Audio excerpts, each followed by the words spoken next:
যুবকেরা, হে আমার বন্ধুরা, শুনে রেখে দিন বাবা, জেনে রেখে দেন, আল্লাহর নবী রাস্তা দিয়ে যাচ্ছেন বাবা। এমন সময় একটা খেজুর গাছেতে দুইজন নাবালক বাচ্চাকে বেঁধে রাখা আছে। আল্লাহর নবী খেজুর গাছের গোড়ায় গিয়ে দাঁড়িয়ে গেলেন, চোখ ভরা পানি অশ্রুসিক্ত নয়নে জিজ্ঞাসা করলেন, হে বাচ্চারা, তোমাদের কেন বেঁধে রাখা হয়েছে? সেই সময় বাচ্চা দুটো কাঁদতে কাঁদতে বলেছিল, ইয়া রাসূলুল্লাহ, হাবিবাল্লাহ, আমাদেরকে ইহুদি তার গাছেতে বেঁধে রেখেছে। আমরা বড় গরিব মানুষ, আপনার সাহাবীর দুইজন আমরা সন্তান, আমরা দুই ভাই, বড় গরিব মানুষ। কয়েকদিন থেকে ভুকা অবস্থায় ছিলাম, কয়েকদিন থেকে ক্ষুধার্ত অবস্থায় ছিলাম, বাড়িতে খাবার কিছু নাই। আমাদের পিতা কোনো কাজ তেমন পাননি, আমাদের মুখে খাবার দেওয়ার মতো কোনো ব্যবস্থা করতে পারেননি। বড় অসহায়, কয়েকদিন ক্ষুধার্ত অবস্থায় থাকার কারণে আমরা বাড়ি থেকে বের হয়ে পড়েছিলাম। খাবার যন্ত্রণায় সহ্য করতে পারিনি। এদিক ওদিক ঘোরাঘুরি করতে করতে এই গাছের গোড়ায় পৌঁছে গিয়েছিলাম। বেশ কয়েকটা খেজুর পড়েছিল গাছের তলায়। আমরা 7-5 না ভেবে, কার কাজ চিন্তা না করে, ক্ষুধার যন্ত্রণা মেটানোর জন্য খেজুরগুলোকে তুলে দুই ভাগ করে খেয়েছি। হঠাৎ করে ইহুদি মালিক এসেছে। সে এসে দেখতে পেয়ে আমাদের ধরে গাছের সঙ্গে বেঁধে রেখেছে। ইয়া রাসূলুল্লাহ, হাবিবাল্লাহ, আমাদের আপনি বাঁচান। আল্লাহর নবী চোখ ভরা পানি অশ্রুসিক্ত নয়নে বলেন, আহারে বাছা, তোদের এত কষ্ট, বাবা দাঁড়াও, চিন্তা করো না বাবা, আমি এখনই ব্যবস্থা করছি, কেঁদো না, ভয় পেও না, ভয় পেও না, কেঁদো না, আমি তোমাদের এখনই ব্যবস্থা করছি। আল্লাহর নবী অশ্রুসিক্ত নয়নে মসজিদে নববী শরীফে চলে গেলেন। আল্লাহর নবী বসে বসে মসজিদে নববী শরীফে বসে বসে কাঁদছেন, কিভাবে বাচ্চাদেরকে ছাড়াবো, কিভাবে আমার তো কিছুই নাই, আমিও তো বড় অসহায়, আমিও তো বড় গরিব, আমিও তো বড় ক্ষুধার্ত। আল্লাহর নবী এমন কিছু নাই যে ওই ইহুদির কবল থেকে বাচ্চা দুটোকে ফিরিয়ে নিয়ে আসবে। আল্লাহর নবী চিন্তা করছেন কি উপায় বের করা যায়। নবী আমার ঝরঝর করে কাঁদছেন, ঝরঝর করে কাঁদছেন। কোথায় ছিলেন? হযরতে আবু বকর সিদ্দিক এসে হাজির হয়ে গেলেন, আল্লাহর নবীর সামনে এসে হাজির হলেন। ইয়া রাসূলুল্লাহ, হাবিবাল্লাহ, আমি আবু বকর আপনার কান্না সহ্য করতে পারি না। ইয়া রাসূলুল্লাহ, হাবিবাল্লাহ, আপনি কাঁদবেন না, কাঁদবেন না, কাঁদবেন না, আপনি কাঁদবেন না, আপনার কান্নার কারণটা বলুন। আমি আবু বকর আপনার কান্নার কারণটা জেনে গেলে আমি আপনার কান্নাটা মুছিয়ে দেব। আল্লাহর নবী আবু বকরের কথা কোন রকম উত্তর দিলেন না। হে তরুণ যুবকেরা, হে আমার বন্ধুরা, কিছু সময়ের মধ্যে হযরত ওমর ফারুক খবর পেয়ে হাজির হলেন। ছুটতে ছুটতে এসে হাজির হয়ে বলেন, ইয়া রাসূলুল্লাহ, হাবিবাল্লাহ, বলুন কি আপনাকে দুঃখ দিয়েছে, কি আপনার চোখ থেকে অশ্রু ঝরিয়েছে? আমি ওমর ফারুক সহ্য করব না, আমার তলোয়ার দিয়ে তার শরীরকে দুখানা করে দেব।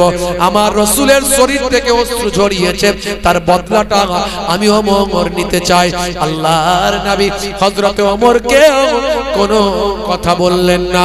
হে তরুণ যুবকেরা, হে আমার বন্ধুরা, এমন সময় দেখতে পাওয়া যায় হযরতে ওসমান জিন্নুরাইন জানতে পেরে ছুটে ছুটে আল্লাহর নবীর খেদমতে আসে।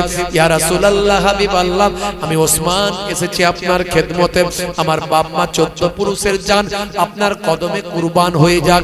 ইয়া রাসূলুল্লাহ, আপনার চোখ থেকে পানি বের হচ্ছে, আমি ওসমান সহ্য করতে পারিনি। আমার সব কিছু দিয়ে আপনার চোখের পানিটা মোছাতে চাই,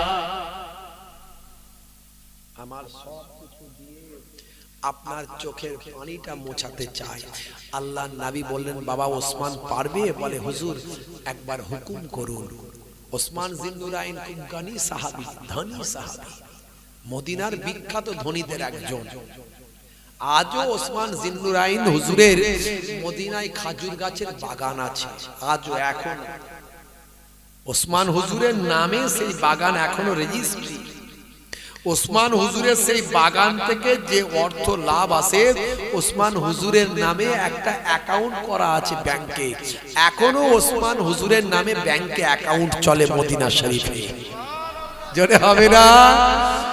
1400 বছর আগে, 1450 বছর আগে ইন্তেকাল করেছে সেই মৃত মানুষ, তার নামের অ্যাকাউন্ট এখনো জিন্দা। সেই অ্যাকাউন্ট থেকে দান সদকা, ভাই আমার শিক্ষা এডুকেশন ইউনিভার্সিটি চলছে ওসমান জিন্নুরাইনের নামে। জোরে বলুন সুবহানাল্লাহ।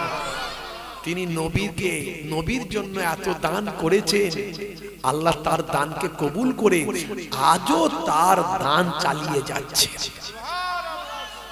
হে তরুণ যুবকেরা, হে আমার বন্ধুরা, শুনে কে দিন বাবা, জেনে রেখে দেন ওসমান জিন্নুরাইনকে আল্লাহর নবী অশ্রুসিক্ত নয়নে বললেন, বাবা ওসমান, আমি যে অবস্থা এখন দিয়ে এসেছি, আমি যে সিচুয়েশন এখন দেখেছি, আমি নবী সহ্য করতে পারি না। বাবা ওসমান, যাও অমুক জায়গায় যাও, একটা খাজুর গাছের সঙ্গে দুইজন নাবালক বাচ্চা আছে, যে কোনো উপায় দুইজন নাবালক বাচ্চাকে তুমি ছাড়াও। শুধু তাই নয়, ওই খাজুর গাছটা হলো ইহুদির, ওই খাজুর গাছটা যেখানে দুইজন নাবালক বাচ্চাকে বেঁধে রাখা হয়েছে, আমি চাই ওই গাছ যেন তুমি কিনে নিয়ে ইহুদির কাছ থেকে যে কোনো মূল্যে কিনে তার কাগজটা, তার পেপারসটা আমি রাসূলের হাতে এনে দাও। জোরে হবে না? হে তরুণ যুবকেরা, হযরত ওসমান জিন্নুরাইন ছুটতে ছুটতে ছুটতে ছুটতে হাঁপাতে হাঁপাতে সেই খাজুর গাছের গোড়ায় গিয়ে হাজির হলেন। সেখানে ইহুদির মালিকটা সেখানে ছিল। সেই ইহুদি ওসমান জিন্নুরাইনকে দেখে অবাক হয়ে গেল।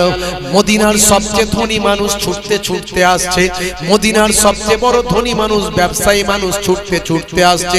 আমি তো সামান্য ইহুদি, ছোটখাটো ব্যবসাদার, ছোটখাটো একজন মানুষ, এত বিশাল মদিনার সবচেয়ে বড় ধনীদের মধ্যে একজন ধনী, সে ছুটতে ছুটতে আমার কাছে আসছে। সেই ইহুদি ঘাবড়ে গেল, ভয় পেয়ে গেল, কি ব্যাপার ওসমান, তুমি আমার কাছে এইভাবে ছুটতে ছুটতে কেন আসে? সেই সময় ওসমান জিন্নুরাইন বলে, ইহুদি, দুটো বাচ্চাকে আগে খোল, খোলার পরে তোর সঙ্গে কথা হবে। তাড়াতাড়ি খোল বলছি, খোল, বাচ্চা দুটোকে তাড়াতাড়ি ছাড়া, তাড়াতাড়ি খোল।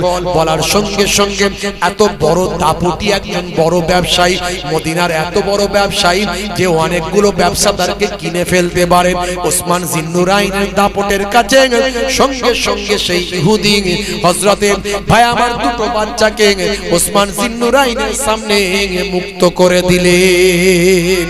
হে তরুণ যুবকেরা, হযরত ওসমান জিন্নুরাইন বললেন, এবার বল, হে ইহুদি, এবার বল, এই খাজুর গাছের দাম কত নিবি?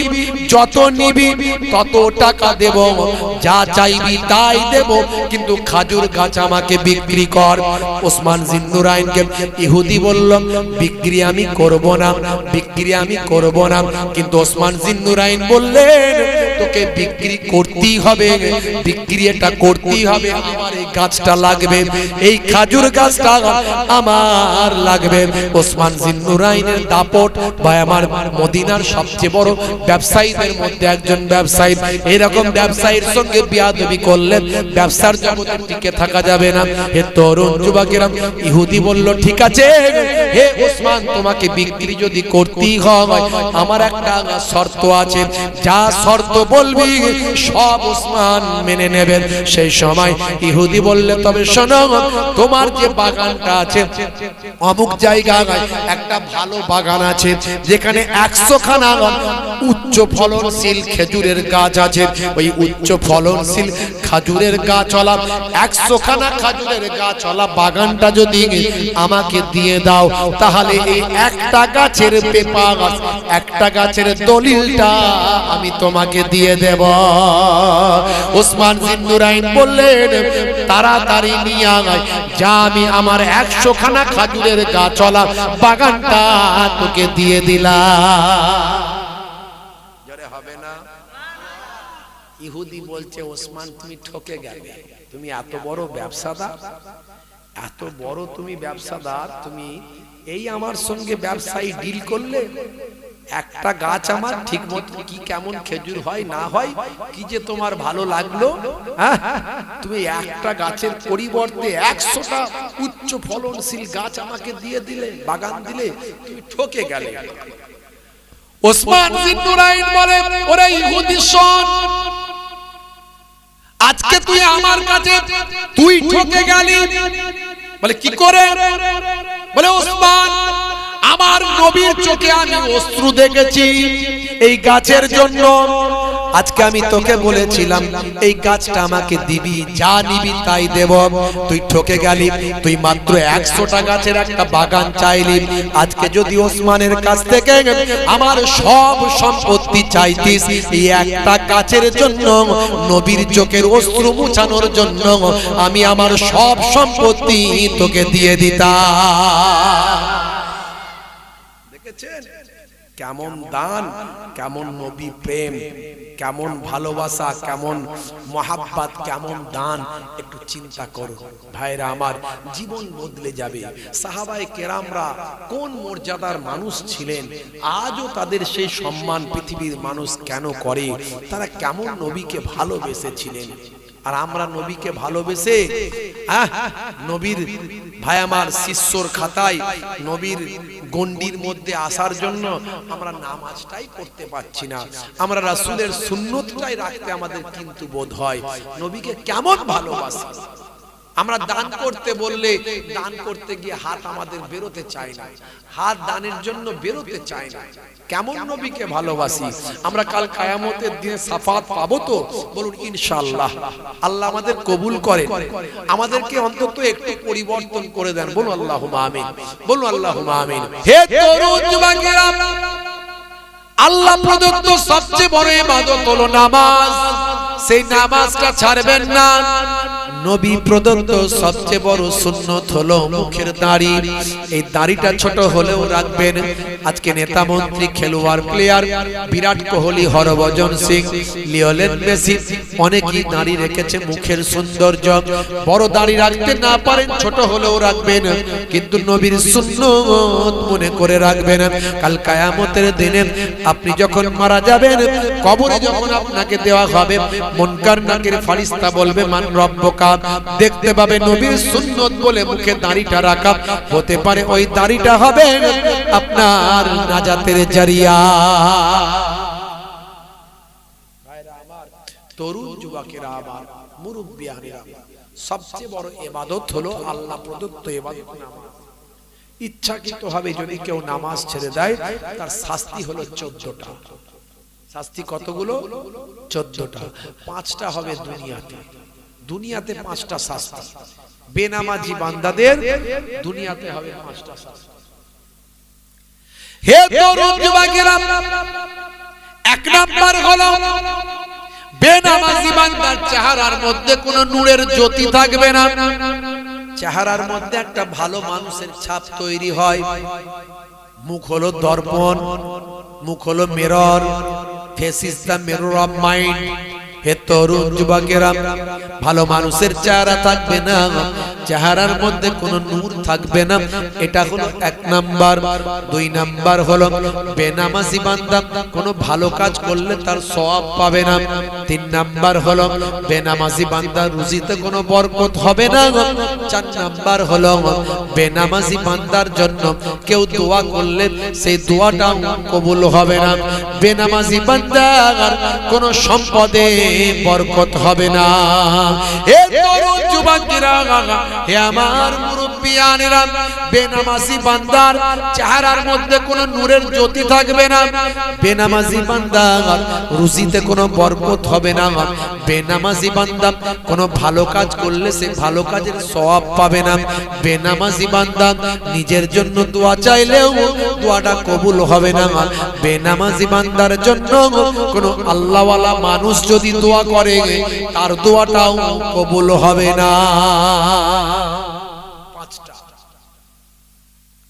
বেনামাজি বান্দার শাস্তি হলো 5টা দুনিয়াতে। আর মৃত্যুর সময় 3টে। মৃত্যুর সময় 3টে। কি কি? একটা হলো অপমানের সঙ্গে, বেইজ্জতের সঙ্গে তার মৃত্যু হবে।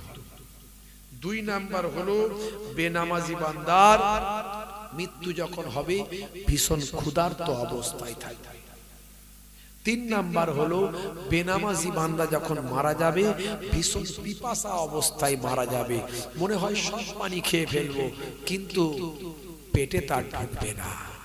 এই মৃত্যুর সময় তিনটে, কবরে গেলে হবে তিনটে। কি কি কবরে গেলে তিনটে শাস্তি হবে। সেটা হলো কবরে একটা ভয়ঙ্কর সাপ নিযুক্ত করা হবে, যে তাকে দংশন করতে থাকবে। আর সেই সাপ এমন সাপ, দুনিয়াতে যেখানে নিঃশ্বাস ফেলবে সেখানে আর জীবনে কখনো ঘাস জন্ম হতো না, এমন ভয়ঙ্কর সাপ তাকে দংশন করতে থাকবে। দুই নাম্বার, কবরের মাটি সমান হয়ে যাবে, তাকে গুঁড়ো করে দেবে, আবার গোটা হবে, আবার গুঁড়ো করে দেবে। এইভাবে কবরের আর একটা শাস্তি হবে। তিন নাম্বার হলো কবরের ভিতরে ভাই আমার আগুনের কুণ্ডুতে পরিণত করা হবে, আগুন জ্বালিয়ে দেওয়া হবে। বুঝতে পারছেন? এই তিনটে হলো শাস্তি কবরের। হে তরুণ যুবকেরা, কিয়ামতের দিনে হলো তিনটে শাস্তি হবে। এক নাম্বার হলো আমার আল্লাহ বেনামাজি বান্দার দিকে রহমতের দৃষ্টিতে বেনামাজি বান্দার দিকে আমার আল্লাহ তাকাবেন না, এটা হলো এক নাম্বার। দুই নাম্বার হলো বেনামাজি বান্দার আমলনামা পেছন দিক থেকে বাম হাতে দেওয়া হবে, অপমানের সঙ্গে তার আমলনামা পেছন দিক থেকে দেওয়া হবে, এটা হলো দুই নাম্বার।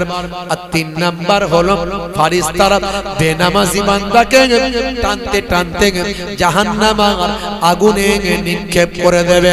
এই হলো 14টা শাস্তি বেনামাজি বান্দার জন্য। আমার আল্লাহ তাআলা আমাদের নামাজি বানিয়ে দেন, বলেন আল্লাহুম্মা আমিন। কারা কারা নামাজি হব হাত তুলে দেখান তো দেখি। কারা কারা নামাজি হব হাত তুলে দেখান। অনেকে তুলছেন না, নামাজ পড়বেন না নাকি? ক্যান্সার হতে পারে, টিউমার, প্যারালাইসিস, হার্ট অ্যাটাক হতে পারে। হাতটা তুলুন তুলুন, নারে তাকবীর, নারে তাকবীর। মাশাআল্লাহ। দাঁড়িয়ে পড়তে পারেন না, বসে পড়বেন। বসে পড়তে পারেন না, শুয়ে পড়বেন। কিন্তু নামাজ ছেড়ে দেবেন না, নামাজ ছেড়ে দেবেন না।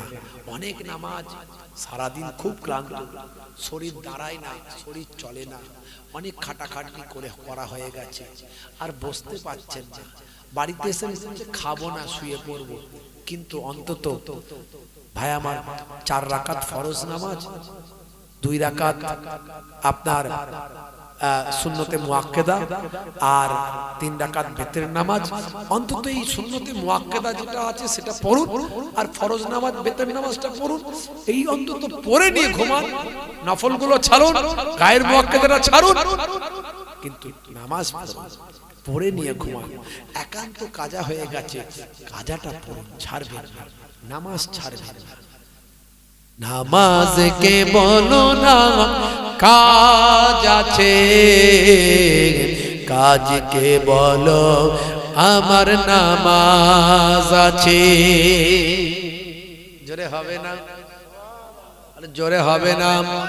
ফজর গেল ঘুমে ঘুমে, জোহর বেলাতে কাজ, আসর গেল তাসার আড্ডায়, মাগরিব হেলা ফেলায়।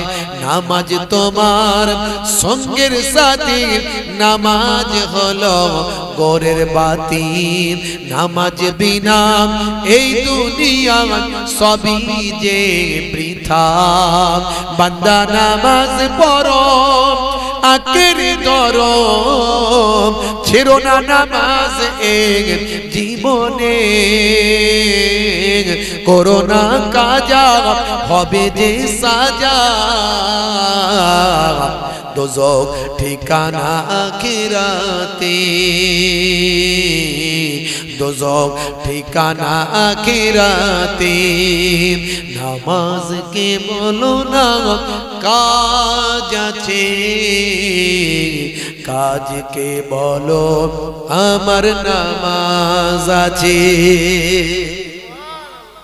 আমার যান ছোট হুজুর পীর কেবলা রাহমাতুল্লাহ আলাইহি নামাজের কথা বলতে গিয়ে রেগে যেতেন, রেগে গিয়ে বলতেন, কি দিয়ে বোঝালে বুঝবে বলো, ছোড়া আর কোদাল দিয়ে বোঝাও বাবা। মুরব্বীদের মনে আমার দাদাজান মায়াপুর হুজুর পীরনগরী হুজুর মস্তর আল্লাহর ওলি ছিলেন, তিনিও বুঝতে পারছেন। তিনি নামাজের কথা বলতে গিয়ে বলতেন, বাবা দিনে রাতে 24 ঘন্টায় 5 ওয়াক্ত নামাজ পড়তে 1 ঘন্টা সময় লাগে।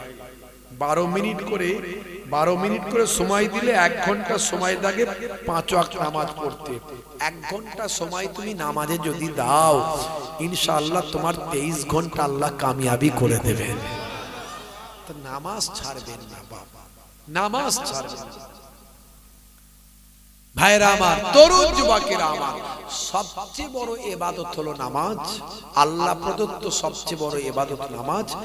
নবী প্রদত্ত সবচেয়ে বড় সুন্নত হলো মুখের দাড়ি।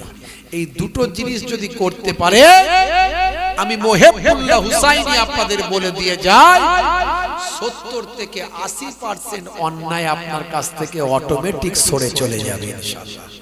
আপনি একজন পবিত্র মানুষ হয়ে যাবেন আস্তে আস্তে। হে তরুণ যুবকেরা, এবার আপনাকে হিংসা, ক্রোধ, লোভ, লালসা, কাম, হে তরুণ যুবকেরা, অন্যায়, অত্যাচার, অবিচার, পাপাচার, গালি দেওয়া, মারপিট করা, এই সমস্ত অশ্লীলতা থেকে আপনাকে দূরে সরে থাকতে হবে। আপনাকে পরিশুদ্ধ হতে হবে, আপনাকে পরিশুদ্ধ মানুষ হতে হবে। হে তরুণ যুবকেরা, আপনাকে দানশীল হতে হবে, আপনাকে দাতা হতে হবে, নবী প্রেমিক, আল্লাহ প্রেমিক হতে হবে। ভাইরা আমার, সাহাবায়ে কেরামেরা কেমন মানুষের মতো মানুষ হয়েছিলেন। নামাজও পড়ছে, চিটিং বাজিও করছেন, দাঁড়ি রেখেছে, ধাপ্পা বাজিও করছেন, জুব্বা পরে টুপি মাথায় দিয়ে বউকে পেটে, বাপকে পেটে। হে তরুণ যুবকেরা, হে আমার মুরব্বিয়ানিরা, এই সমস্ত অন্যায় গুলো থেকে নিজেকে পরিশুদ্ধতা অর্জন করতে হবে, জীবনটা ধন্য হয়ে যাবে। ভাই আমার, নবীকে ভালোবাসতে হবে, সাহাবায়ে কেরামদের ভালোবাসতে হবে, আলেমে হাক্কানিকে ভালোবাসতে হবে, পিতা মাতাকে ভালোবাসতে হবে, নিজের স্ত্রীকে ভালোবাসতে হবে, প্রতিবেশীকে ভালোবাসতে হবে। ভাই আমার, মানুষের সঙ্গে মিষ্টি ব্যবহারটা করতে হবে। এগুলো আপনার জীবনকে পরিশুদ্ধ করবে।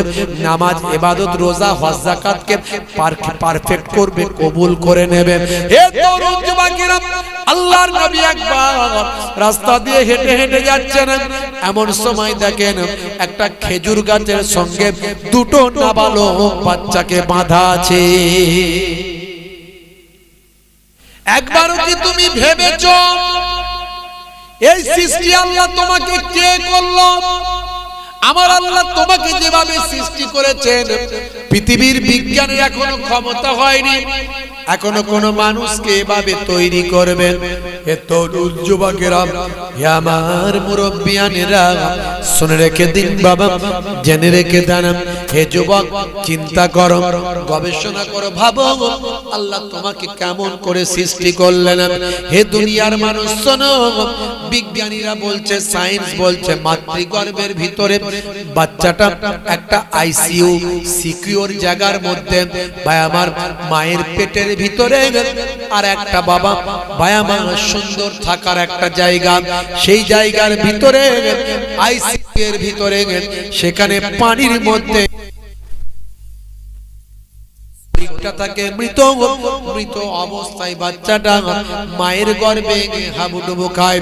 হে তরুণ যুবকেরা, ওই সময় দেহটা থাকে মৃত। ভাই আমার, কিতাবের মধ্যে দেখতে পাওয়া যায় আমার আল্লাহ তাআলা একজন ফারিস্তা পাঠান মাতৃগর্ভে। ফারিস্তা মাতৃগর্ভে গিয়ে আমার আল্লাহ তাআলার পক্ষ থেকে কুদরতি রূহটা ওই বাচ্চার শরীরের ভিতরে দান করে দেয়। সবচেয়ে আগে মাতৃগর্ভে বাচ্চাটার কানটা খুলে যায়। আজকের সায়েন্স বলছে, বিজ্ঞান বলছে, সবচেয়ে আগে কানটা খুলে যায়, শ্রবণ ইন্দ্রিয়। আর আমার আল্লাহ কোরআন মাজিদে এই বর্ণনা দিতে গিয়ে প্রথম কানের কথাই বলেছেন। জোরে বলেন সুবহানাল্লাহ। কোরআনের কথা দয়ার নবীর হাদিস আজকের বিজ্ঞানীরা যেটা আবিষ্কার করছে 1450 বছর আগে লিপিবদ্ধ হয়ে আছে, কিন্তু যুবক আজকে আমরা সেগুলো বুঝি না, জানার চেষ্টা করি না। হে তরুণ যুবকেরা, আজকের সায়েন্স বলছে, মেডিকেল সায়েন্স বলছে, ডাক্তারেরা বলছে, হে তরুণ যুবকেরা, আমার মুরব্বিয়ানেরা, মাতৃগর্ভের ওই বাচ্চাটা ভাই আমার পানির মধ্যে হাবুডুবু খায়। ভাইরা আমার, আজকের গবেষকরা বলছে পৃথিবীতে যত প্রাণের সঞ্চার হয়েছে সব পানি থেকে সৃষ্টি হয়েছে। আজকে 21 শতাব্দীতে আল্ট্রাসাউন্ড হয়েছে, ইকোকার্ডিওগ্রাফি মেশিন হয়েছে, ভাইরা আমার এক্সরে মেশিন হয়েছে। হে তরুণ যুবকেরা, হে আমার মুরব্বিয়ানেরা, নাসা হয়েছে, ইসরো হয়েছে, পৃথিবীর গবেষণা কেন্দ্রগুলো তৈরি হয়েছে, আল্ট্রাসাউন্ড হয়েছে। বাবা ভাইরা আমার, ভাই আমার তরুণ যুবকেরা, অনুবীক্ষণ, দূরবীক্ষণ, স্টেথোস্কোপ, ব্যারোমিটার, থার্মোমিটার হয়েছে। হে তরুণ যুবকেরা, আজকের সায়েন্স বলছে পৃথিবীতে যত প্রাণের সঞ্চার হয়েছে, যাদের প্রাণ আছে এমন প্রত্যেকের জন্ম হয়েছে পানি থেকে। আজকের গবেষণায় যেটা বললো 1450 বছর আগে আল্লাহর কোরআনের মধ্যে সেটা পাওয়া যায়। হে তরুণ যুবকেরা, বিজ্ঞানীরা অবাক হয়ে যায়, কোরআনের গবেষকরা বলেন আপনি যেটা আজকে গবেষণা করে বলছেন সেটা তো আল্লাহর কোরআনের মধ্যে লিপিবদ্ধ আছে। হে তরুণ যুবকেরা, এমন সময় কোরআনের গবেষক বলে শোনো, এটা কোথায় লেখা আছে? কোরআন মাজিদ তোমার কাছে আছে, সবাইয়ের কাছে আছে, মোবাইলে আছে। মোবাইল একটা কোরআন মাজিদ বাংলা উচ্চারণ সহ অর্থ সহ ডাউনলোড করে নাও, সময় পেলে একটু একটু করে পড়ো, জীবনে একবার অর্থ সহ আল্লাহর কোরআনটা খতম করো, জীবনটা তোমার ধন্য হবে। আমার আল্লাহর দরবারে সেদিন এই কোরআনটা নাজাতের জারিয়া হয়ে যেতে পারে, তোমার ঈমানটা মজবুত হয়ে যাবে, জীবনটা পাল্টে যাবে। হে তরুণ যুবকেরা, তুমি অবাক হয়ে যাবে, পৃথিবীর বিজ্ঞান আজকে যেটা আবিষ্কার করে 1450 বছর আগে আল্লাহর কোরআনের মধ্যে সেটা লিপিবদ্ধ হয়। সূরার নাম সূরা আম্বিয়া, আয়াত নাম্বার হলো 30। এই 30 নাম্বার আয়াতে আমার আল্লাহ জানিয়ে দিচ্ছেন, ওয়াজআলনা মিনাল মাই কুল্লা শাইইন হাইয়িন আফালা ইউমিনুন।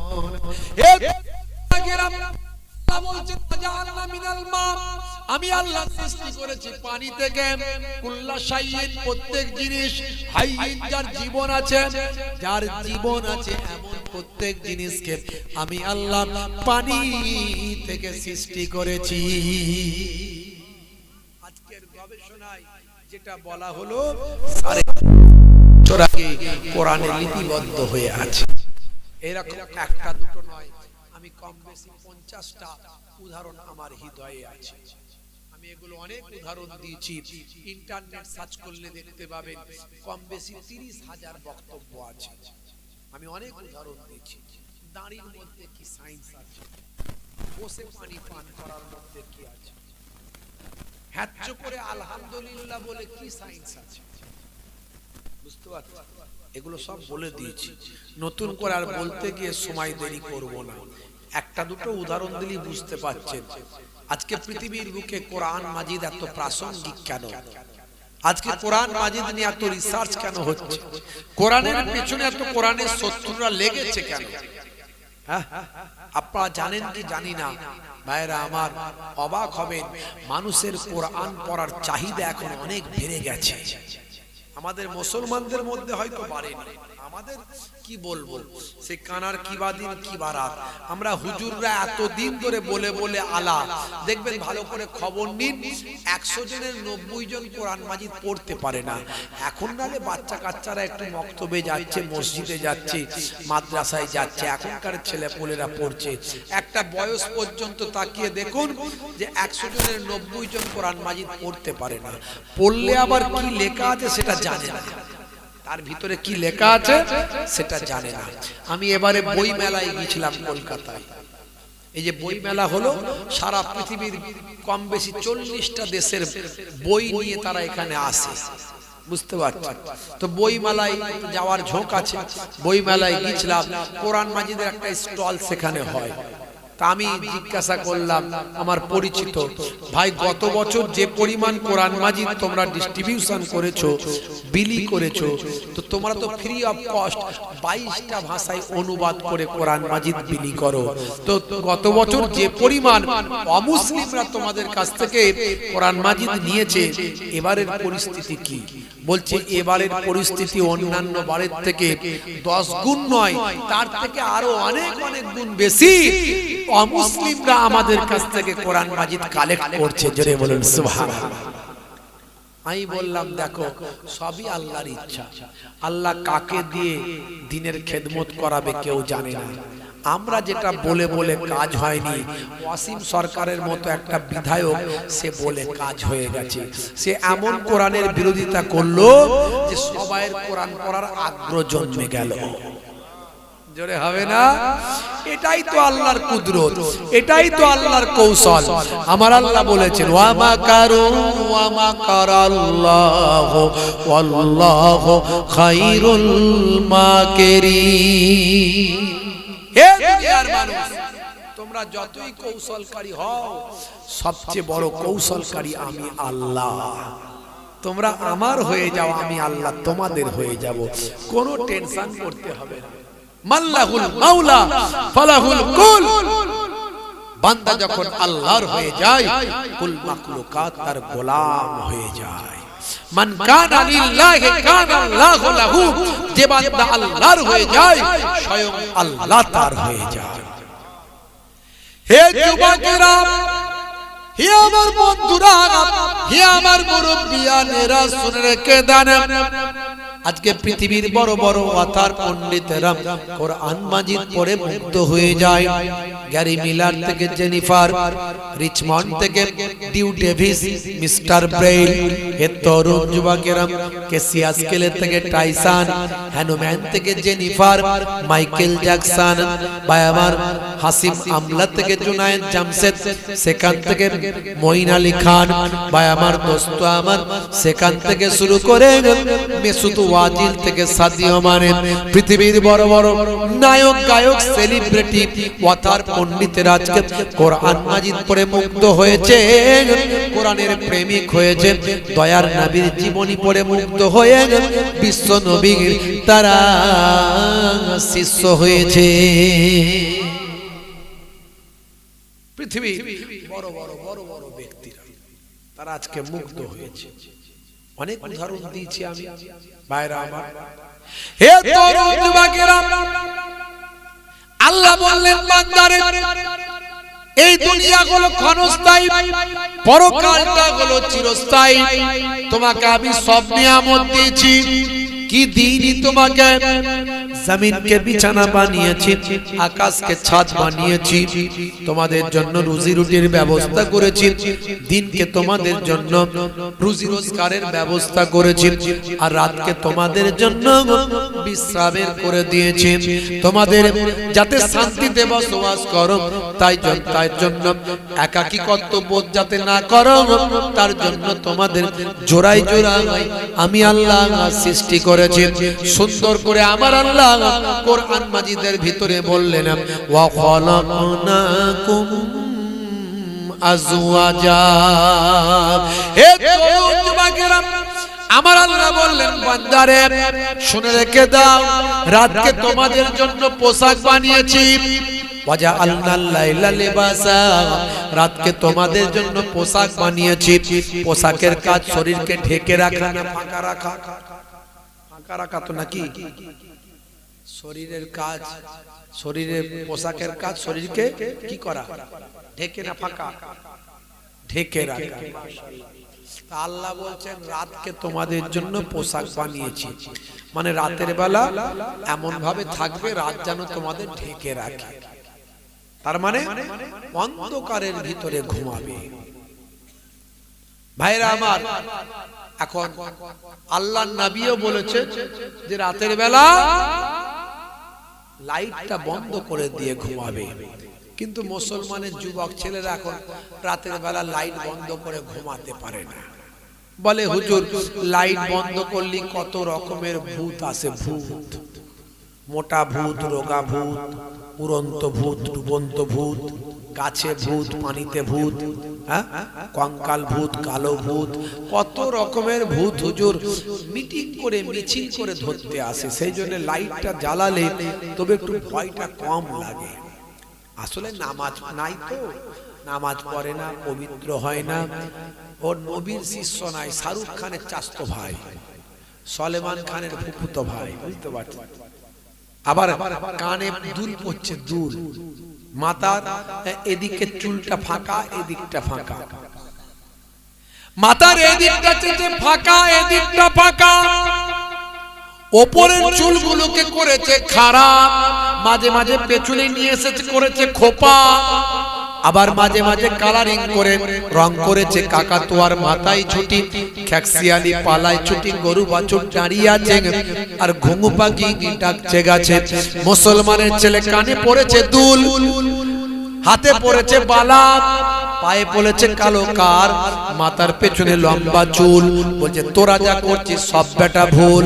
মুসলমানের ছেলে নাম রেখেছে ডায়মন্ড, হাতে ধরেছে স্মার্টফোন, কানে লাগিয়েছে হেডফোন, গান শুনছে পাগল মন। ফারিস্তা বলবে শোন, কবরে গেলে বুঝবি তখন। লাল শাড়ি লাল টিপ, লাল আঁচল মাথায় নাই, সবুজ শাড়ি সবুজ টিপ, সবুজ আঁচল মাথায় নাই, পিঠটা তাদের ফাঁকা। বলছে যত তাকাবি তাকা।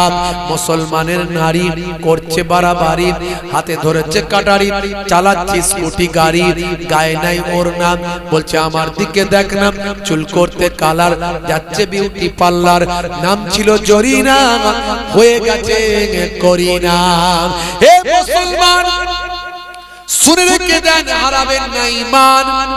মুসলমানের ছেলে গায়ে আবার ট্যাটু এঁকেছে, ট্যাটু, কানে পড়ছে দুল, গায়ে হাতে ট্যাটু।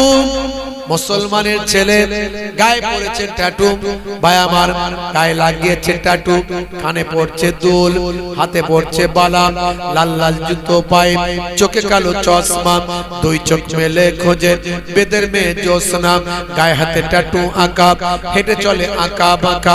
কাছে গেলে দেখা যায় সুস্থ ছেলে না, কাছে গেলে দেখা যায় সুস্থ ছেলে না, তিরঙ্গার দুর্গন্ধে টেকা যায় না, তিরঙ্গার দুর্গন্ধে টেকা যায় না।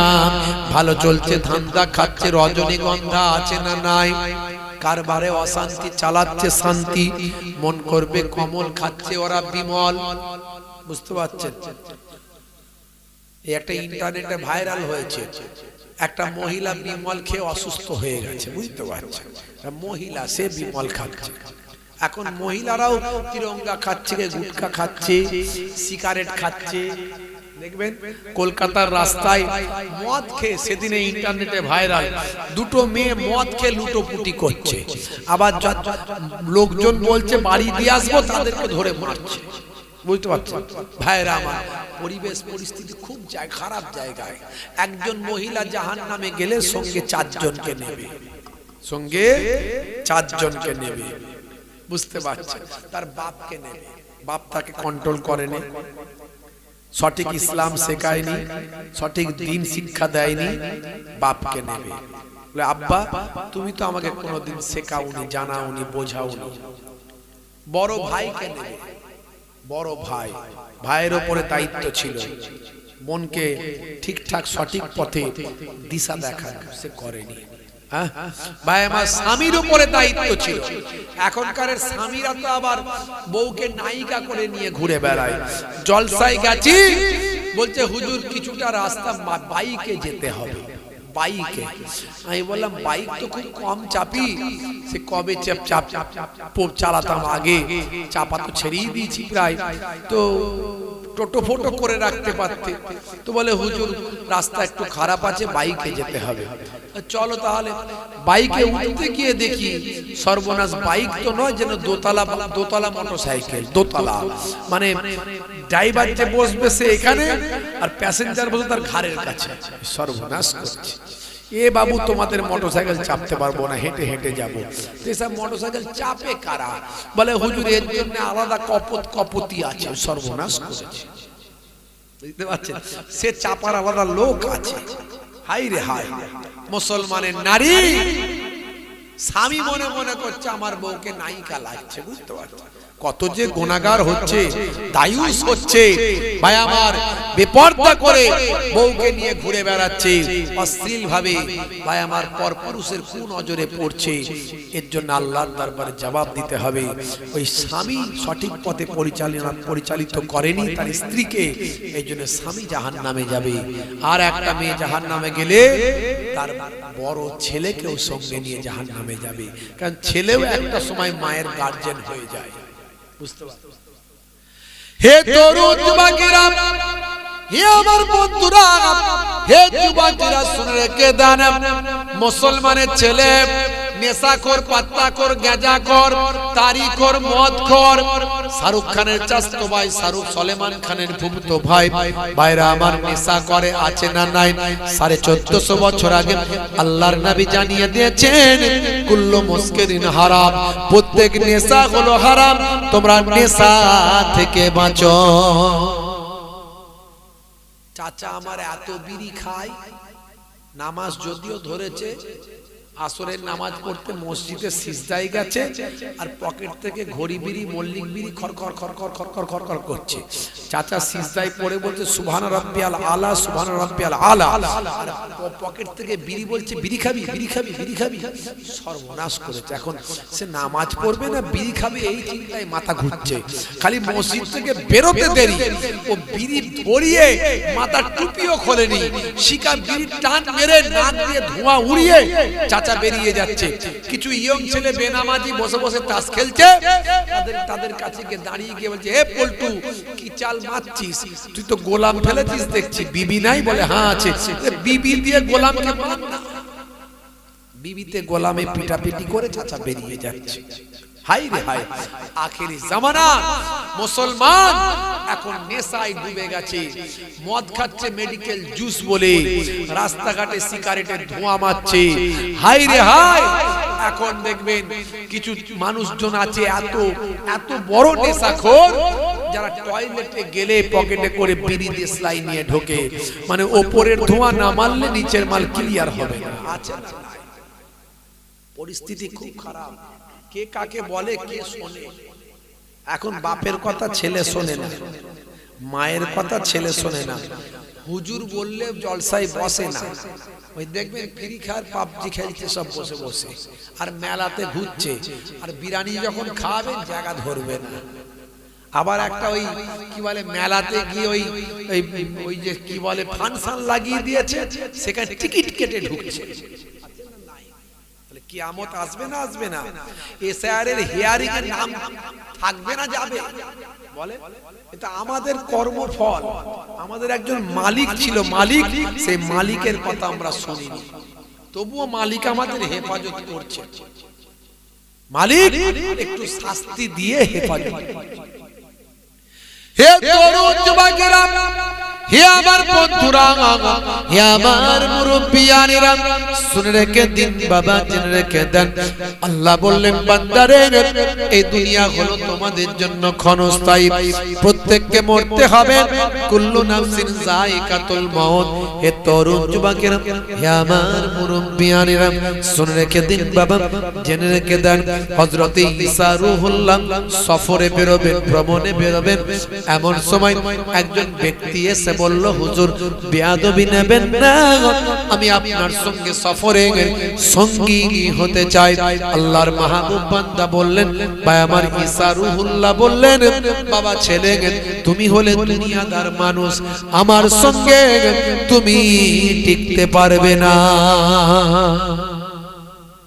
তুমি দুনিয়াদার মানুষ। ঈসা রূহুল্লাহকে আল্লাহ 5টা মুজিজা দিয়েছিলেন, 5টা। অন্ধ ব্যক্তির চোখে যদি হাত বুলিয়ে দিতেন, অন্ধ চোখ ফিরে পেত। কুষ্ঠরোগী মানুষের গায়ে যদি হাত বোলাতেন, কুষ্ঠরোগ ভালো হয়ে যেত। কার বাড়িতে কি খাবার রান্না হয়েছে ঈসা রুহুল্লাহ তিনি তার দরবার থেকে বলে দিতেন, এই তোমার বাড়িতে এটা রান্না হয়েছে, যদি বলেন সুবহানাল্লাহ। আর মাটি দিয়ে বালি দিয়ে ভাই আমার কোন জীবজন্তু তৈরি করে তাতে তিনি রূহ ফুঁকে দিয়ে বলতেন, যা চলে যা। ওই মাটির তৈরি জীবজন্তু জিন্দা জীবিত হয়ে চলে যেত। আর ভাই আমার কোন পুরানো কবর, কোন মানুষ মারা গেলে, কোন জীবজন্তু পশু পাখি যাই মারা যাক, তার কঙ্কালের কাছে, তার পুরানো কবরের কাছে গিয়ে যেতে বলতেন, এই মুর্দা জিন্দা হোক আর খড়া হো যা। বলার সঙ্গে সঙ্গে ভাই আমার সেই কঙ্কাল, যারই কঙ্কাল হোক, বাঘের হোক, মানুষের হোক, যাই হোক না কোনো, উঠে দাঁড়িয়ে ঈসা নবীকে সালাম দিতেন শুরু করত। এত বড় দরজার একজন নবী, তিনি সফরে যাচ্ছে। একজন লোক বলছে, হুজুর আপনার সঙ্গে আমি সঙ্গী হব। হুজুর বললেন, বাবা তুমি তো দুনিয়াদার মানুষ, আমার সঙ্গে সঙ্গী হতে পারবে না। সে বলে, হুজুর আপনার সঙ্গে থাকলে আমি ঠিক হয়ে যাব, আপনার সঙ্গে থাকলে আমি পরিবর্তন হয়ে যাব, আমাকে নিয়ে চলুন না হুজুর, আমার বড় ইচ্ছা আপনার সঙ্গে যাব। ঈসা রুহুল্লাহ দেখলেন, হুজুর দেখলেন, বাবা যদি না নিয়ে যায় মনে দুঃখ হবে, চল তাহলে। ভাই আবার কিছুটা যাওয়ার পরে 3টে রুটি লোকটার কাছে দিলেন, দিয়ে বললেন, বাবা 3টে রুটি তোমাকে দিলাম, একটা ক্ষুধা লাগলে আমি খাবো, একটা ক্ষুধা লাগলে তুমি খাবে, আর একটা তোমার কাছে রেখে দেবে, ফের যদি ক্ষুধা লাগে তখন ভাগ করে খাবো। এখন কোথায় যাবেন ওই লোক তো জানে না, হুজুরের সঙ্গে চললো। ভাই আমার কিছু সময়, বেশ কিছু সময় যাওয়ার পরে হুজুর বললেন, বাবা ভোগ লেগেছে, রুটিটা বের করো, একটা তুমি খাও, একটা আমি খাই, আর একটা তোমার কাছে রেখে দাও। একটা হুজুর খেলেন, একটা তাকে খেতে দিলেন, আর একটা রাখতে দিলেন। সে চিন্তা করছে এবার যে একটা তো রুটি আর একটা খেয়েছি, আমার তো এই 3টে খেলেও পেট ভরবে না। তা আবার হুজুর একটা খেতে দিয়েছে, হুজুর নিজে একটা খেয়েছে, আবার বলেছে ভোগ লাগলে ভাগ করে খাবো। এ কি আর ভাগ করে খাওয়ার জিনিস? এমনি পেট ভরছে না। তো চিন্তা করলে এই রুটিটাকে আমাকে হাফিস করে দিতে হবে, আর হুজুরকে বলবো যে রুটি নাই। বেশ হুজুর যাওয়ার পরে হুজুর বলছেন, বাবা রুটিটা আছে তো? বলে, হুজুর রুটিটা কোথায় কি হয়ে গেছে আর বুঝতে পারছি না, রুটি আর নাই। তাই নাকি? দিলাম যে তোমার কাছে রাখতে, তোমার কাছে যে রাখতে দিলাম, নাই কেন? বলে, হুজুর কোথায় কি হয়ে গেছে। চিন্তা করছে, হুজুর হলেন নবী, নবীদের ব্যাপারই আলাদা, আমি তো সাধারণ মানুষ, আমি ভোগ লাগলে কে খাওয়াবে?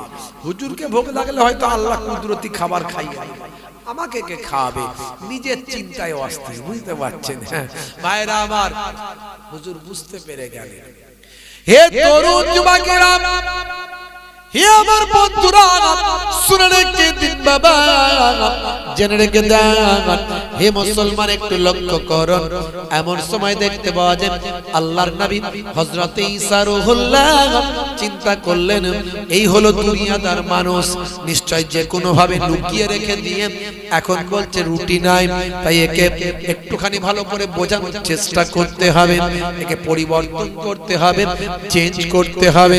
হে তরুণ যুবকেরা, হে আমার বন্ধুরা, আল্লাহর নবী হযরত ঈসা রুহুল্লাহ একটা বালুকাময় জায়গায় গেলেন, সেখানে গিয়ে হাত দিয়ে 3টে ইট বানিয়ে ফেললেন, 3টে বালির ঢিপা তৈরি করলেন, বালির ঢিপি 3টে তৈরি করলেন, ইটের মতো আকৃতি করে বললেন, এই বালি তুমি সোনার ইটে পরিবর্তন হয়ে যাও, আল্লাহর হুকুমে 3টে সোনার ইট হয়ে যাও। বলার সঙ্গে সঙ্গে হযরত ঈসা নবীর দোয়াতে 3টে সোনার ইটে পরিবর্তন হলো। সেই দুনিয়াদার লোকের এবারে তো জিভ থেকে মনে হচ্ছে লাল পড়ছে সোনার ইট দেখে, মনে মনে করছে একটা যদি পেতাম এই ইট, তাহলে আমার 14 পুরুষ বসে বসে খেত। হুজুর এই সোনার ইট কি হবে হুজুর, যেটা আপনি বানালেন, যেটা আপনি বানালেন কি হবে? আল্লাহর নবী বলেন, আল্লাহর নবী হযরত ঈসা রুহুল্লাহ সেই সময় বলেছিলেন, হে বাবা ছেলে, একটা ইট সোনার ইট তোমাকে দিলাম, আর একটা ইট আমার কাছে রাখলাম, আর যার কাছে রুটি আছে তাকে আমি একটা ইট দেব। বলার সঙ্গে সঙ্গে নিজের পায়ামার লুকানো জায়গা থেকে ওই রুটিটা বের করে বলেন, হুজুর এই যে রুটি পেয়ে গিয়েছি। হুজুর বললেন, বাবা ছেলে, বলেছিলাম বাবা তুমি আমার সঙ্গে থাকতে পারবে না, তুমি হলে দুনিয়াদার মানুষ, আমার সঙ্গে টিকতে পারবে না। তুমি এই রুটিটাকে লুকিয়ে রেখে অস্বীকার করছিলে, আর এখন ইটের লোভে তুমি রুটিটা বের করে দেখিয়ে দিলেন। যাও যাও যাও, তিনটে ইটি তোমাকে দিলাম, তুমি আর আমার সঙ্গে তোমাকে রাখবো না, চলে যাও। তিনটে সোনার ইট নিয়ে চলে যাও, আমার সঙ্গে তোমাকে আর রাখবো না, কারণ তুমি পাক্কা দুনিয়াদার মানুষ আছো। যাও। সে তো দুনিয়াদার মানুষ, হুজুর নালে একটু বকে চলতে কি হয়েছে, তিনটে সোনার ইট তো পেয়েছি, সে তার ধান্দায় আছে। সে চিন্তা করছে না যে হুজুর আমাকে বললো, আমি কত দুঃখ পেলাম, তাহলে আমি সত্যি কি খারাপ মানুষ, সত্যি কি দুনিয়াদার, এসব চিন্তা নাই। ও আমি পেয়ে গেছি তিনটে ইট, হুজুর যা বলে বলুক, ঘা কত দিলেও অসুবিধা নাই, এ আমার বংশ পরম্পরায় বসে বসে খাবে, বুঝতে পারছেন। তিনটে ইট নিয়ে আসসালামু আলাইকুম দিয়ে হুজুর সামনে দিকে, ও ব্যাক গিয়ারের পেছন দিকে, বুঝতে পারছেন, বগলে ভরে আনন্দে আত্মহারা হয়ে যাচ্ছে। আর তৎকালীন যুগে ডাকাতরা ঘোড়ায় চড়ে ডাকাতি করে, দুইজন ঘোড়ায় চড়া ডাকাত ওই পথ দিয়ে আসছে, দেখছে এ বেটা একা আনন্দে হাসতে হাসতে যাচ্ছে। ডাকাতরা হাতে তলোয়ার নিয়ে ঘোড়ায় চড়ে এসে হঠাৎ করে ধরেছে, এই বেটা কি আছে দে, কি আছে দে। কিন্তু লোকটা খুব চালাক, দুনিয়াদার লোক তো বুঝে গেছে যে যা হবার তো হয়েই গেছে, ডাকাতের খপ্পরে পড়েছে, তা এখন নিজেকেও বাঁচতে হবে, সম্পদও কিছুটা বাঁচাতে হবে। তাই খুব চালাক লোক তো, জান যাতে না চলে যায়, মরে যাতে না যায়, সেই জন্য আগে ক্লিয়ার করে দিচ্ছে, দেখো ভাই আমাকে মেরো না ভাই, আমার কাছে তিনটে সোনার ইট আছে, তোমাদের দুজনকে দুটো দিয়ে দিচ্ছি, আর একটা আমার কাছে থাক। ডাকাতরা চিন্তা করলো, এত ভালো লোক কোথায় পাবো, এ তো মারধর করার আগে, চাওয়ার আগে নিজে থেকেই দিয়ে দিচ্ছে। যাক, ডাকাতদের মনে মায়া হয়ে গেল, তোকে মেরে ধরে লাভ নাই, দুটো যখন এমনি দিচ্ছে দুটোই নি, আমরা দুজন দুটো নেবো, আর ওকে একটা থাক ওর কাছে। ঠিক আছে, তোর কাছে থাক। এবারে তখন ওই লোক চিন্তা করছে যে আমি তো একটা ইট হলো, তিনটে বেয়াদবি করে নিয়ে এলাম, কিন্তু একটা আমার কাছে রইলো, বাকি দুটো তো এরা নিয়ে নিল। আবার আমি হেঁটে যাব, আবার কোনো ডাকাত কি কোথা থেকে কোনো মস্তান এসে নিয়ে নেবে, সব তো চলেই যাবে। তো এক কাজ করি, এরা হলো ডাকাত, এদের সঙ্গে যদি আমি বাড়ি পর্যন্ত চলে যাই, তাহলে কেউ আর আমার ধারে কাছে আসবে না। তো এদেরকে তো মোটামুটি বশ করে ফেলেছে। তা এখন ভাই তোমরা কোন দিকে যাবে, বলে ওই দিকে। ওই দিকে অমুক জায়গায় আমাকে একটু নামিয়ে দেবে, তাহলেই হয়ে যাবে। দেখো না ভাই, একটু হলে ভালো হয়। বলে এই লোকের কাছ থেকে নাচে আমরা সোনার ইট পেয়ে গেলাম, তাহলে নামিয়ে দিতে অসুবিধে কি আছে, ঠিক আছে নামিয়ে দেবো বলে ঘোড়ায় চড়িয়ে নিয়েছে। একটা ঘোড়ায় দুজন, একটা ঘোড়ায় একজন। তখন ভাই আমার কিছুটা যাওয়ার পরে এ মনে মনে প্ল্যান আসছে, নবীর সঙ্গে বেয়াদবি করে তিনটে ইট নিয়ে এলাম, আর এই বেটা হতভাগারা কোথায় ছিল, এসে দুটো নিয়ে নিল। তো এদেরকে কি এমনি ছেড়ে দেবো? না না, ছাড়া যাবে না, এদেরকে একটু বুদ্ধি করতে হবে। তো একটু ভোগ লেগেছে, খাওয়ার নাটক করে, আর এরা ডাকাত, এরা মার্কেটে যাবে না, এদেরকে এক জায়গায় দাঁড় করিয়ে আমি মার্কেটে যাব, গিয়ে তিনজনের খাবার নিয়ে আসবো, দুটো খাবারে বিষ মাখিয়ে এদেরকে দিয়ে দেবো, দিয়ে এরা বিষ খেয়ে মরে যাবে, এদের উট ফুট তরোয়াল ফরওয়াল যা আছে ফোড়া ফোড়া আর এই সোনার ইট সব নিয়ে আমি চম্পট দেবো। এই চিন্তা করছে বসে বসে ভাই আমার। আর ওরা চিন্তা করছে যে আমরা তো ডাকাত, আমাদের মনে তো কোনো দয়া ময়া নাই, তা আমরা কেন একটা শুধু শুধু ইট ছেড়ে দিয়ে চলে যাচ্ছি, সোনার ইট কেন ছাড়বো, কেন? ওটাও তো আমরা ভাগ করলে আমাদের 1.5খানা করে ভাগে পড়বে। না না, এটা আমরা ভুল করে ফেলছি। ওরাও দুজনে মাথায় প্ল্যান মারছে, বুঝতে পারছে। হঠাৎ করে এ বলল, ভাই একটু দাঁড়াও, বড় ভোগ লেগেছে, এই জঙ্গলের আড়ালে দাঁড়াও, আর ওদিকে মার্কেট আছে আমি জানি, কিছু খাবার নিয়ে আসি। ও খাবার আনতে গেছে, আর এরা এখানে প্ল্যান করে নিয়েছে দুজনে মিলে যে এলি বেটাকে দুটুকরো করব, করে মরুভূমিতে পুঁতে দিয়ে 3টে সোনার ইট নিয়ে আমরা চম্পট দেব। আর ও চিন্তা করছে আমি সোনার ইটগুলো নেওয়ার জন্য দুটো খাবারে বিষ মাখিয়ে নিয়ে যাব। দুটো খাবারে বিষ মাখিয়ে নিয়ে এসেছে। হে তরুণ যুবকেরা, এমন সময় দুটো খাবারে বিষ মাখিয়েছে, খাবারটা নিয়ে এদের হাতে দিয়েছে। ভাইরা আমার, তরুণ যুবকেরা আমার, শুনে রেখে দেন। আর ওই ডাকাত দুজন পূর্ব পরিকল্পনা মতো খাবারটা নিয়ে নেওয়ার পরে ভাই আমার আড়াল মতো জঙ্গলের এলাকায়, ভাই আমার মরু প্রান্তরে তাকে দুটুকরো করে হত্যা করে মাটির ভিতর, বালির ভিতর দাফন করে দিয়েছে। দাফন করে দিয়ে মজা করে দুইজন মিলে 3টে খাবার ভাগ করে খেয়েছে। 3টে ইট তারা ভাগ করে নেবে, 3টে খাবার তারা ভাগ করে খেয়েছে।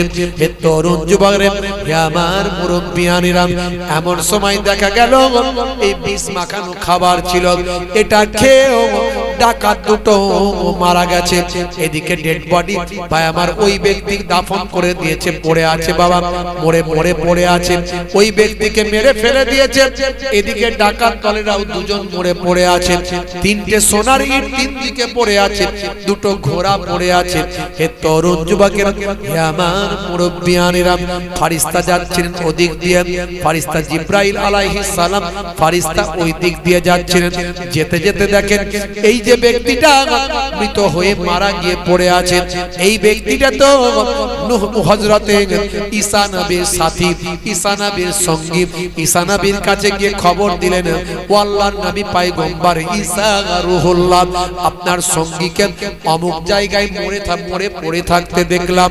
আপনার সঙ্গী, তার সঙ্গে দুজন ডাকাতকে পড়ে থাকতে দেখলাম, সোনার ইটগুলো পড়ে থাকতে দেখলাম।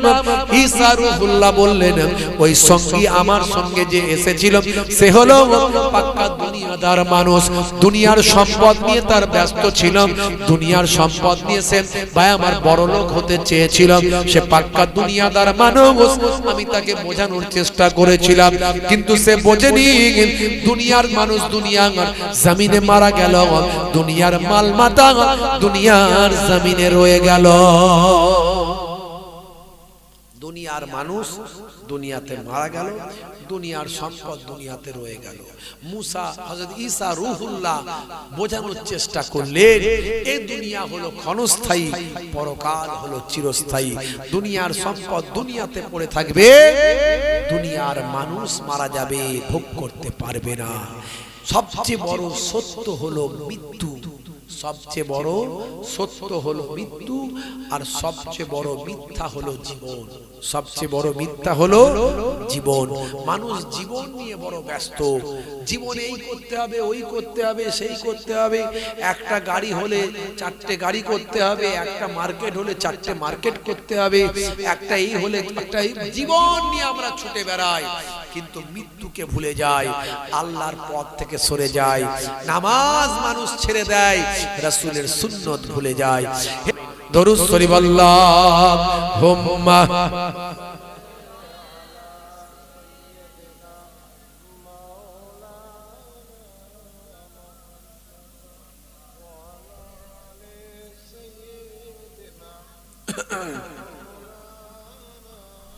खालिक मालिक अल्लाह है, बस अल्लाह है। खालिक मालिक अल्लाह है, बस अल्लाह है। सारे निज़ाम हस्ती बोलो किसका है, सारे निज़ाम हस्ती बोलो किसका है। खालिक मालिक अल्लाह है, बस अल्लाह है। खालिक मालिक अल्लाह है, बस अल्लाह है। अल्लाह अल्लाह अल्लाह अल्लाह अल्लाह আল্লাহু আল্লাহ আল্লাহ আল্লাহু আল্লাহ আল্লাহ আল্লাহ আল্লাহ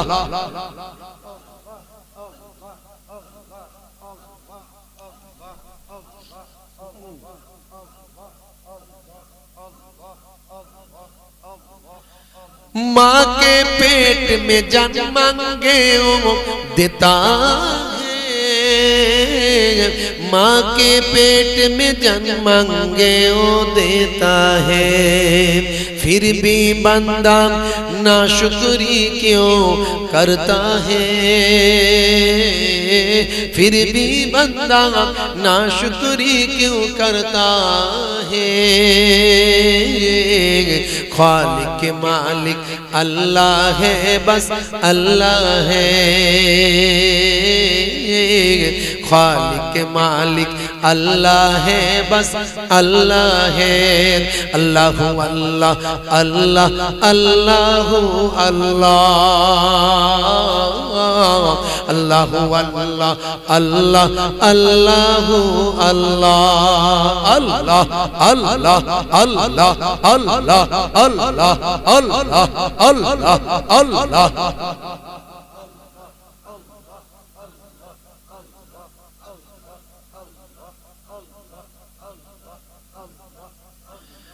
तू ही रातों को सुबह शाम बदलता है,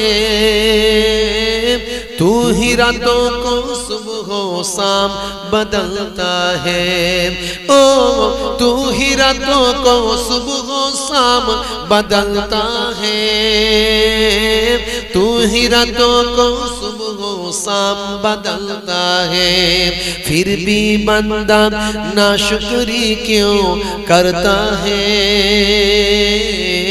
फिर भी बंदा नाशुक्री क्यों करता है। खालिक मालिक अल्लाह है, बस अल्लाह है, खालिक मालिक अल्लाह है, बस अल्लाह है। अल्लाहु अल्लाह अल्लाह अल्लाहु अल्लाह अल्लाहु अल्लाह अल्लाह अल्लाहु अल्लाह अल्लाह अल्लाह अल्लाह अल्लाह अल्लाह अल्लाह अल्लाह अल्लाह अल्लाह अल्लाह अल्लाह।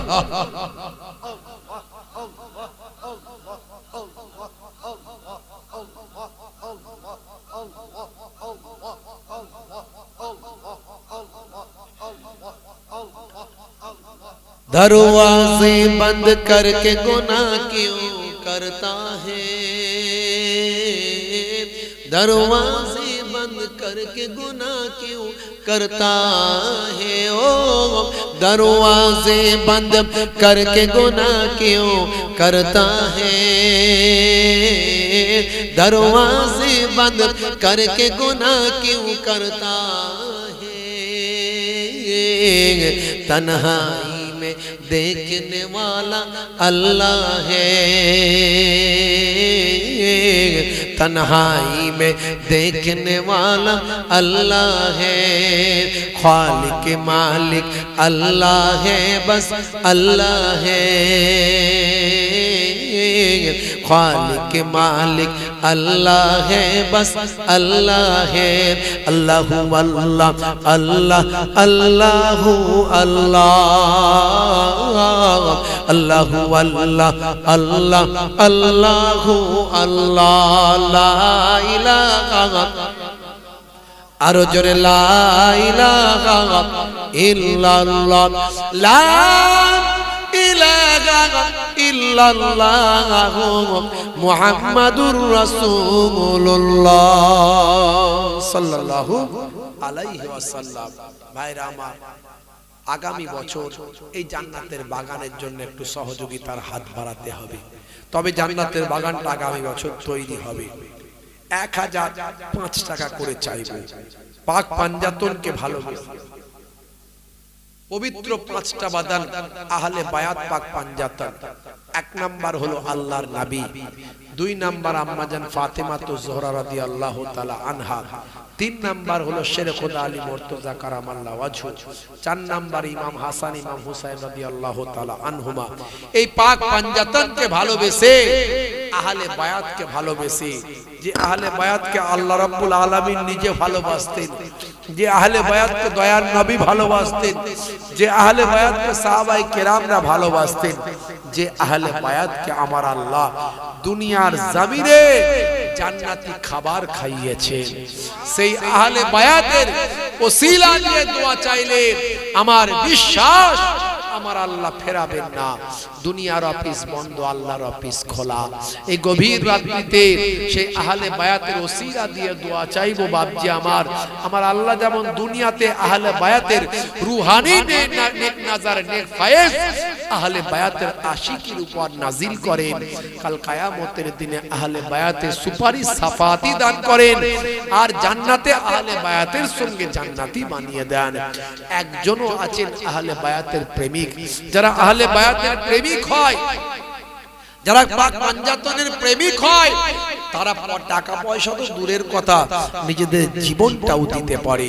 ভাইরা আমার, আমি বেশি চাইছি না, পাক পাঞ্জাতনকে ভালোবেসে দানের ফজিলত অনেক, দানের মর্যাদা অনেক, সব সম্পদ দুনিয়াতে ভোগ করার জন্য আল্লাহ আপনাকে দেয়নি, তার মধ্যে একটা অংশ আল্লাহর আখিরাতের জন্য, দ্বীনের জন্য ব্যয় করতে হবে।